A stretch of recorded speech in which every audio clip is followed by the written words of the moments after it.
Good morning students, मैं Shailesh Kumar Yadav Sunshine Senior Secondary School यकीनिया से, और मैं आपके सामने आया हूँ क्लास 5th का सोशल में चैप्टर 5 आपका इक्वेटोरियल क्लाइमेट, जिसमें हमने लास्ट लेक्चर में फ्लोरा और फौना के बारे में पढ़ा था कि इक्वेटोरियल रीजन में आपका कैसे पेड़ पौधे और जीव जंतु पाए जाते हैं। तो आज हम बात करेंगे ह्यूमन लाइफ की। आपके जो इक्वेटोरियल एरिया में जितने भी आपके लोग रहते हैं उनकी कह सकते जीने की यानी जीवन शैली किस तरह की, लाइफ स्टाइल किस तरह की है, वो हम इसमें पढ़ेंगे आज। देखिए इसमें कह रहा है these rain forest are home of tribal peoples who rely on their surrounding for food and shelter. देखिए ये कह रहा है दीज यह रेन फॉरेस्ट जो है होम टू ट्राइबल पीपल, यानी ये होम है किसका? ट्राइबल पीपल मतलब जनजातीय लोगों का। Who rely on their surrounding, who relay मतलब, रिले का मतलब हो गया आपका डिपेंड, रिले का मतलब हो गया आपका डिपेंड, मतलब किसी के ऊपर निर्भर रहना, निर्भर रहना, ठीक है। ऑन देयर सराउंडिंग अपने आसपास जो वातावरण है उसके ऊपर निर्भर रहते हैं। फॉर फूड एंड शेल्टर, खाने और रहने के लिए। अब देखिए आगे क्या कह रहा है, in Africa forest dwellers, forest dwellers मतलब, फॉरेस्ट का मतलब जंगल और ड्वेलर्स का मतलब हो जाएगा आपका में घूमने वाले, घूमने वाले। ड्वेलर्स का मतलब इन अफ्रीका फॉरेस्ट ड्वेलर्स मतलब जंगल में घूमने वाले जो हैं। आर नोन एज पिग्मीज, उन्हें हम क्या कहते हैं? पिग्मीज कहते हैं। ये एक प्रकार की जनजाति है जो जिसमें कह सकते हैं बहुत जो इसमें लोग होते हैं उनकी हाइट बहुत कम होती है, मतलब बहुत ही नाटे होते हैं। और अगला है आपका जरावस, जो आपके ये एक और जनजाति है। ये कहाँ पाई जाती है? आपके अंडमान और निकोबार आइलैंड में पाई जाती है, ठीक। सीमंग्स ऑफ मलेशिया, देखिए मलेशिया में आप कौन है? एक ट्राइबल जाति, जनजाति सीमंग्स आपके मलेशिया में पाई जाती है। और डयाकस कहाँ पाई जाती है? बोरिनो में, ठीक। ये आपका कह सकते हैं आपके इंडोनेशिया का एक पार्ट है।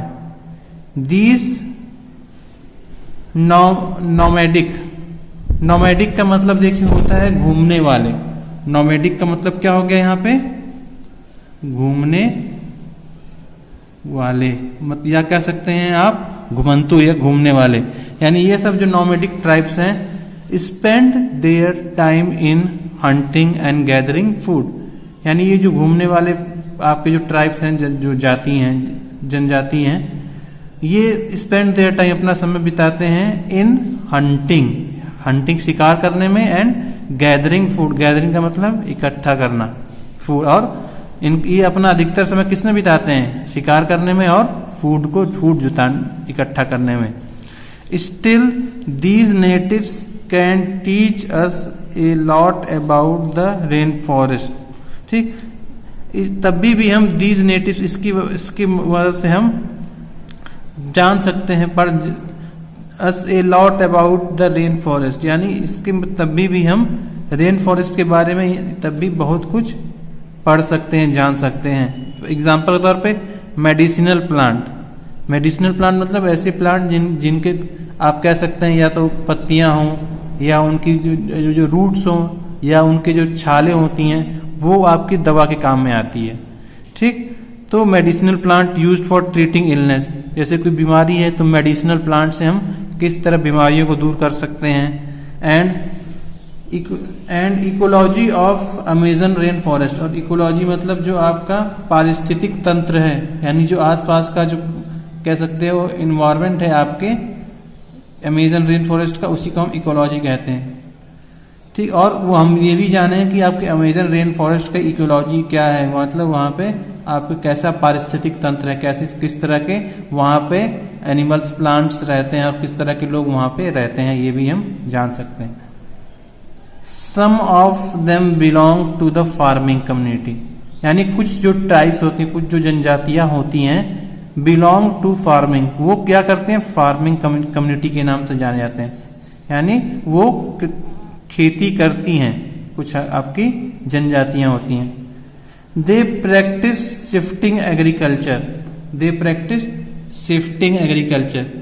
शिफ्टिंग एग्रीकल्चर आपका क्या हो जाएगा, स्थानांतरित कृषि।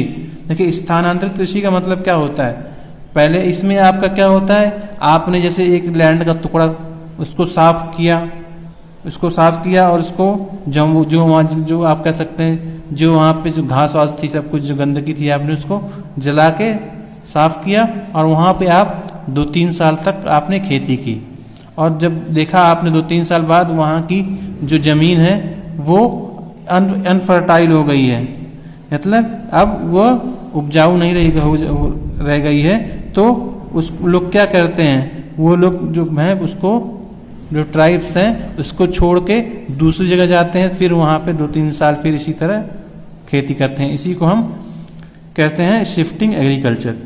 देखिए इसी में क्या है, they clear a piece of land and burn it, उसको जला के साफ कर लेते हैं, and grow crops around 2 or 3 year, यानी और वहाँ पे आपके क्रॉप्स उगाते, फसलें उगाते अराउंड 2 and 3 ईयर्स, 2-3 सालों तक फसलें वहाँ पे उगाते हैं। After the land turns infertile, देखिए जब after the land turns infertile, जब आपकी जो जमीन है इनफर्टाइल हो जाती है, मतलब अनुपजाऊ हो जाती है, तो these groups move to a new area, तो ये जो आप कह सकते हैं जो ट्राइब ग्रुप है वो किसी दूसरे एरिया में मूव कर जाते हैं, चले जाते हैं। आगे देखिए क्या कह रहा है, hydro electricity production is one of the economic activity which are undertaken by the people of this region. देखिए हाइड्रो इलेक्ट्रिसिटी प्रोडक्शन मतलब पानी की मदद से बिजली बनाना, ठीक, हाइड्रो इलेक्ट्रिक प्रोडक्शन इसी को कहते हैं, या हाइड्रो इलेक्ट्रिसिटी को कहते हैं पन बिजली। हाइड्रो इलेक्ट्रिसिटी मतलब पन बिजली, प्रोडक्शन जो होता है उसका प्रोडक्शन ये एक इकोनॉमिक एक्टिविटी, मतलब एक ऐसी एक्टिविटी है जिनसे इनको इकोनॉमिक लाभ मिलता है, फायदा मिलता है, जो यहाँ के लोगों के द्वारा आपके अंडरटेक की गई है, मतलब जिम्मेदारी ली गई है। कॉपर एंड स्टोन माइनिंग, जैसे कॉपर माइनिंग मतलब कॉपर की खदानें हैं यहाँ पे, और स्टोन माइनिंग या यहाँ पे आपकी मार्बल हो गया, आपके कई तरह के आपके जो कह सकते हैं स्टोन्स होते हैं जो जमीन के अंदर से निकलते हैं, यहाँ पे उनकी खुदाई होती है। और देखिए क्या होता है, यहाँ पे फिशिंग होती है, मछली पकड़ा जाता है। माइनिंग ऑफ नेचुरल गैस, जो आपकी नेचुरल गैस होती है मीथेन, वो भी यहाँ से निकाली जाती है। And petroleum are also done in this area, और आपके जो पेट्रोलियम भी है, जो पेट्रोल है, जो आपके पेट्रोल के जितने भी सोर्सेज हैं वो भी इस एरिया में पाए जाते हैं।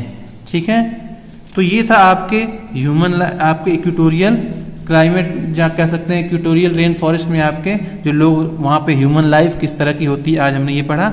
ठीक, नेक्स्ट लेक्चर में जब हम मिलेंगे तो आपके क्वेश्चन आंसर आपको डिस्कस करेंगे, जैसे आपके ये एक्सरसाइज है, इसमें कल नेक्स्ट लेक्चर में डिस्कस करेंगे। तब तक के लिए यहाँ तक इसको कर लीजिएगा, और करके इसमें जो हार्ड वर्ड्स हो उसकी मीनिंग लिखिएगा और समझने की कोशिश करिएगा। तब तक के लिए thank you, have a nice day.